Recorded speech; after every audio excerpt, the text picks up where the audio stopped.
네, 올해는 2024년 AI 인공지능을 빼놓고는 주식시장을 설명할 수가 없는 상황이 벌어지고 있습니다. 이렇게 AI 버블론과 함께 시장에 큰 변화가 이뤄지는 이 시점에 최성환 리서치 RM 대표와 만나서 눈여겨볼 스몰캡 한번 찾아보도록 하겠습니다. 안녕하세요. 안녕하십니까. 네, 챗 GPT가 등장하면서 대표님, 이렇게 AI가 정말 새로운 규모의 시장을 만들어내고 있는 것 같아요. 네. 이걸 투자에 어떻게 활용해 봐야 되는 걸까요? 일단은 그 GPT가 2020년도 하반기에 출시가 됐는데요. 11월 달에 2022년도 11월 달에요. 근데 챗 GPT가 일단은 챗봇부터 시작을 해서 지금 이미지라든지 뭐 음성이라든지 이제는 영상 제작까지 뭐 무궁무진하게 진짜로 빨리빨리 진화가 되고 있다라고 하는 말씀을 드리고 싶고요. 그렇지만 지금 아직까지는 필요한 사람들만 GPT를 사용을 하고 있고, 그렇지만 주가는 이미 많은 부분 올라서 아까 앵커도 말씀하신 것처럼 뭐 버블론 네. 같은 이야기들도 아직까지 벌써 나오고 있는 그런 상황이잖아요. 그렇지만 앞으로 대다수의 그런 국민들이 GPT를 사용을 할 수 있는 그런 환경이 조성이 되게 되면 그때부터 본격적인 상승이 또 시작될 것으로 생각이 됩니다. 그렇기 때문에 어떻게 보면은 인공지능 섹터는 지속적으로 좀 지켜봐야 되는 그런 섹터다라고 말씀드릴 수가 있겠습니다. 네, 이제 실생활에서 많은 사람이 쓰게 되면 또 다른 랠리가 나타날 것이다라고 짚어주셨는데요. 그렇다면 여러 카테고리가 존재하잖아요. 올해 성장 속도를 비교해 볼 때 어떤 섹터가 가장 치고 올라갈 수 있을까요? 올해라기보다는요, 우리나라 같은 경우에는 아무래도 제조업 기반의 그런 나라다 보니까 하드웨어와 관련된 뭐 인공지능을 활용한 하드웨어와 관련된 분야에 저희들은 집중해 보는 게 좋다고 생각이 들고요. 일단은 서비스 로봇 분야에서 상당한 강점을 보일 것으로 이렇게 예상을 하고 있습니다. 일단 우리나라가 어떻게 컴퓨터로 예를 들자면 그 우리가 윈도우라든지 맥 같은 그런 OS를 직접 개발하지를 않잖아요. 그렇지만 우리나라는 그 안에 들어가는 반도체라든지 아니면 뭐 컴퓨터 제조라든지 이런 부분에 상당한 강점들을 가지고 있습니다. 마찬가지로 AI 같은 경우에도 이제 오픈 AI라든지 구글이라든지 아마존 같은 이런 뭐 외국계 대형 회사에서 로봇의 뇌에 해당하는 그런 소프트웨어 부분들을 담당을 하고, 우리나라는 어떻게 보면은 이제 하드웨어 쪽에 강점이 있다 보니까 로봇 자체를 생산하는 그런 글로벌 뭐 생산 기지로서의 그런 역할이 앞으로 상당히 부각이 될 것 같습니다. 그 이유 중에 하나는 지금 미국이 어떻게 보면 중국하고의 그런 갈등들이 계속적으로 심화가 되게 되면서 중국산 제품에 대한 그런 뭐 미국 서방의 그런 수출들이 다 지금 막혀 있는 네. 그런 상황이거든요. 그렇기 때문에 메이드 인 차이나들은 되게 기피하는 그런 상황에서 메이드 인 코리아에 대한 그런 관심들도 많이 높아질 수 있을 것으로 보고 있고요. 그런 어떤 반사 수혜를 일단은 일본이 지금 많이 수혜를 받고 있다라고 생각이 들고, 그래서 최근에 이렇게 주가가 많이 오르는 부분들도 미중 간의 갈등 사이에 상당한 그런 그 경제 발전 속도라든지 이런 부분들이 일본이 가장 앞서 있고, 그 다음에는 우리나라가 그런 수혜를 볼 수 있다고 생각해서 저는 올해 뭐 내년 뭐 내후년까지 국내 이 제조업에 주목을 해보자라고 말씀드릴 수가 네, 있겠습니다. 제조업에 특화된 우리나라가 또 미중 갈등에 따른 수혜를 볼 수 있기 때문에 서비스 로봇을 집중해 봐야 한다라고 네, 말씀해 그렇습니다. 주셨는데요. 네. 그렇다면 관련된 종목 중에 탑픽은 어떤 종목 보는 게 좋을까요? 일단 우리는 이 에브리봇이나 인탑스 같이 이렇게 대량 생산할 수 있는 그 로봇 서비스 로봇을 대량 생산할 수 있는 업체에 주목해 보면 좋겠다라고 말씀드릴 수가 있겠는데요. 일단 에브리봇을 먼저 좀 살펴보면 최근에 그 보스턴 다이내믹스에서 개발을 한 뭐 스팟이라고 하는 사종 보행 로봇이 있습니다.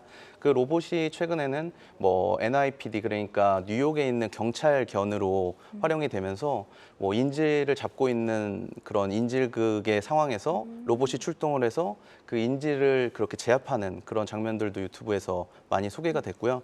그리고 맹인 안내견에 GPT의 그런 AI를 그 심으면서 맹인들을 안내할 수 있는 그런 로봇으로 바로 진화가 됐거든요.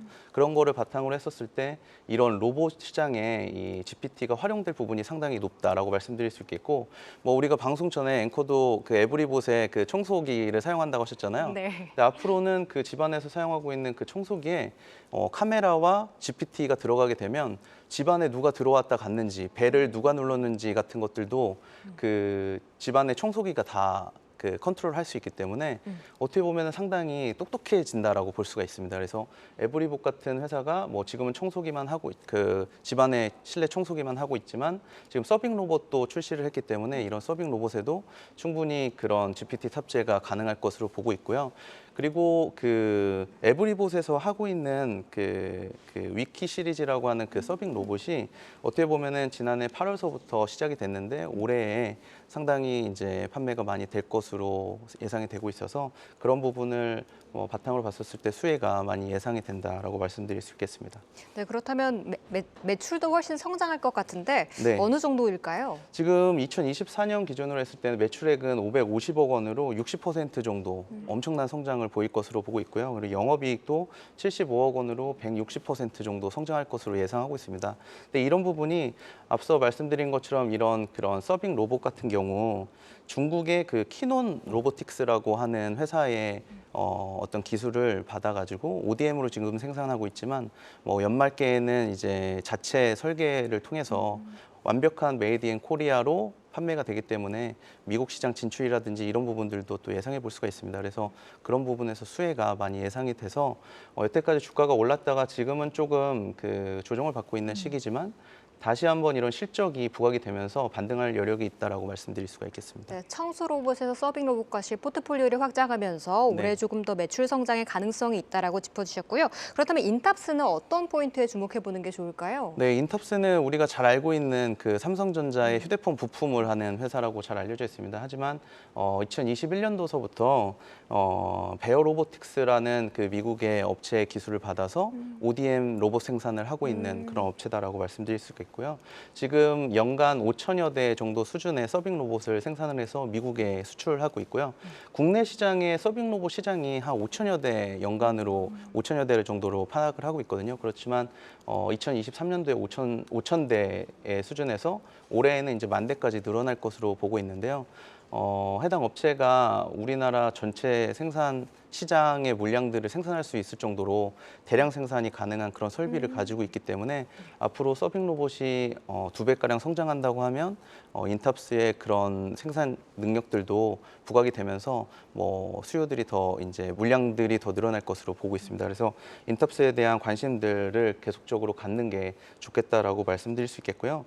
로봇 산업이 이렇게 본격적으로 성장함에 있어서 앞으로 중요한 점이 생산 여력이라든지 어떤 하드웨어의 디자인이라든지 뭐 수율이라든지 이런 부분을 생산해 볼 수가 있는데 인탑스 같은 경우에는 연간 5천여 대를 순조롭게 생산할 수 있는 업체이기 때문에 앞서서 말씀드린 것처럼 이 로봇의 생산 기지로서의 역할을 톡톡히 해낼 수 있겠다라고 말씀드릴 수가 있겠습니다. 네, 인탑스는 스마트폰에서 서빙 로봇까지 포트폴리오를 확장하면서 네. 그 캐파도 다 감당할 수 있는 회사라고 짚어주셨는데요. 그렇습니다. 또 이렇게 인탑스와 또 에브리봇 알아봤는데 서비스 로봇 섹터의 또 추가적인 모멘텀은 또 어떤 걸로 알아볼 수 있을까요? 네, 말씀드린 바와 같이 어떻게 보면은 미중 간의 갈등들이 계속 심화되고 올해 이제 대선이 있지 않습니까? 미국에서. 그렇다 보니까 이제 중국과의 갈등이 어떻게 보면은 국내 제조업 수혜로 이어질 수 있는 환경이 조성이 됐다라고 말씀드릴 수 있겠고요. 특히나 이 로봇 분야 같은 경우에는 첨단 산업으로 지정이 된 분야이기 때문에 메이드 인 차이나를 상당히 기피하는 그런 영향들이 있거든요. 그래서 이 로봇이 많이 사용이 되는 미국이라든지 이런 서방 시장에 중출할 수 있는 그런 교두보가 되는 원년이 되지 않을까라고 판단하고 있습니다. 그리고 또 이제 삼성전자가 웨어러블 로봇 쪽에 투자를 많이 이제 확대를 한다는 이야기들이 있거든요. 그래서 인탑스가 그런 부분에서 수혜를 받으면서 주가도 좀 한번 오른 그런 경험이 있는데 어떻게 보면은 이런 웨어러블 시장 쪽에 투자가 많이 일어날수록 뭐 인탑스라든지 에브리봇 같은 이런 회사들이 다시 한번 부각될 수 있는 그런 투자 모멘텀이 될 수 있을 것 같습니다. 네, 서비스 로봇 섹터 반도체나 2차 전지 쪽은 반대 수혜도 유효하고 또 삼성전자 향 수주도 기대해 볼 만하다라고 짚어봤습니다. 네, 지금까지 AI 시대에 주목해야 할 섹터 서비스 로봇에 대해 최성원 리서치 아름 대표와 이야기 나눠봤습니다. 의견 감사합니다. 감사합니다.